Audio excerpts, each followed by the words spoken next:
ईश्वर का गणित। एक बार दो आदमी एक मंदिर के पास बैठे गपशप कर रहे थे। वहाँ अंधेरा छा रहा था और बादल मंडरा रहे थे। थोड़ी देर में वहाँ एक आदमी आया और वो भी उन दोनों के साथ बैठकर गपशप करने लगा। कुछ देर बाद वो आदमी बोला, उसे बहुत भूख लग रही है। उन दोनों को भी भूख लगने लगी थी। पहला आदमी बोला, मेरे पास 3 रोटी हैं। दूसरा बोला, मेरे पास 5 रोटी हैं, हम तीनों मिल बांट कर खा लेते हैं।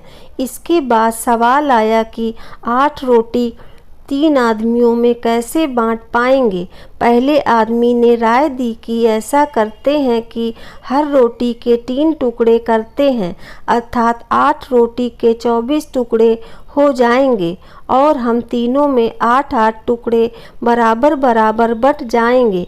तीनों को उसकी राय अच्छी लगी और 8 रोटी के 24 टुकड़े करके प्रत्येक ने 8-8 रोटी के टुकड़े खाकर भूख शांत की और फिर बारिश के कारण मंदिर के प्रांगण में ही सो गए। सुबह उठने पर तीसरे आदमी ने उनके उपकार के लिए दोनों का धन्यवाद दिया और प्रेम से 8 रोटी के टुकड़ों के बदले दोनों को उपहार स्वरूप 8 सोने की गिन्नी देकर अपने घर की ओर चला गया। उसके जाने के बाद दूसरे आदमी ने पहले आदमी से कहा, हम दोनों 4-4 गिन्नी बांट लेते हैं।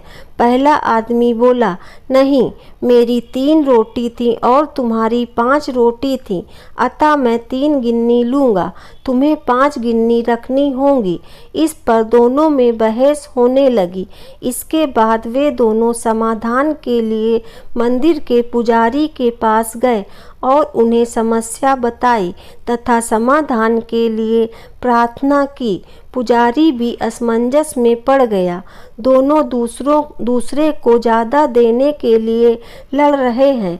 पुजारी ने कहा, तुम लोग ये 8 गिन्नियाँ मेरे पास छोड़ जाओ और मुझे सोचने का समय दो, मैं कल सवेरे जवाब दे पाऊँगा।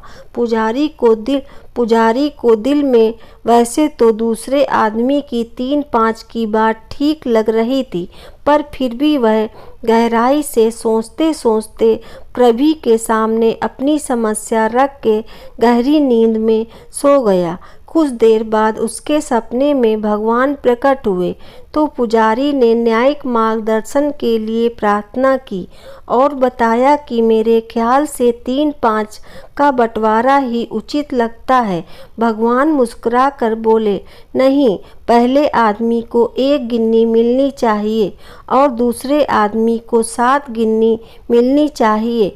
भगवान की बात सुनकर पुजारी अचंभित हो गया और अचरज से पूछा, प्रभु, ऐसा कैसे? भगवान फिर एक बार मुस्कुराए और बोले, इसमें कोई शंका नहीं है कि पहले आदमी ने अपनी 3 रोटी के 9 टुकड़े किए, परंतु उन 9 में से उसने सिर्फ 1 बांटा और 8 टुकड़े स्वयं खाया, अर्थात उसका त्याग सिर्फ 1 रोटी के टुकड़े का था, इसलिए वो सिर्फ 1 गिन्नी का ही हकदार है।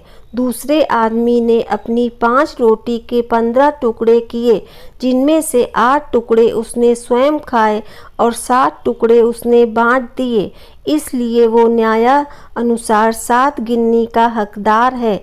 यही मेरा गणित है और यही मेरा न्याय है। ईश्वर की न्याय का सटीक विश्लेषण सुनकर पुजारी नतमस्तक हो गया। इस कहानी का सार ये है कि हमारी वस्तु स्थिति को देखने की, समझने की दृष्टि और ईश्वर का दृष्टिकोण एकदम भिन्न है। हम ईश्वरीय न्याय लीला को जानने समझने में सर्वथा अज्ञानी हैं। हम अपने त्याग का गुणगान करते हैं, परंतु ईश्वर हमारे त्याग की तुलना हमारे सामर्थ्य एवं भोग के तौर तरीके को देखकर यथोचित निर्णय करते हैं। यह महत्वपूर्ण नहीं है कि हम कितने धन संपन्न हैं। महत्वपूर्ण यह है कि हमारे सेवा भाव कार्य में त्याग कितना है। जय श्री राम। दोस्तों, कहानी अच्छी लगी हो तो चैनल को सब्सक्राइब जरूर कर लें। धन्यवाद।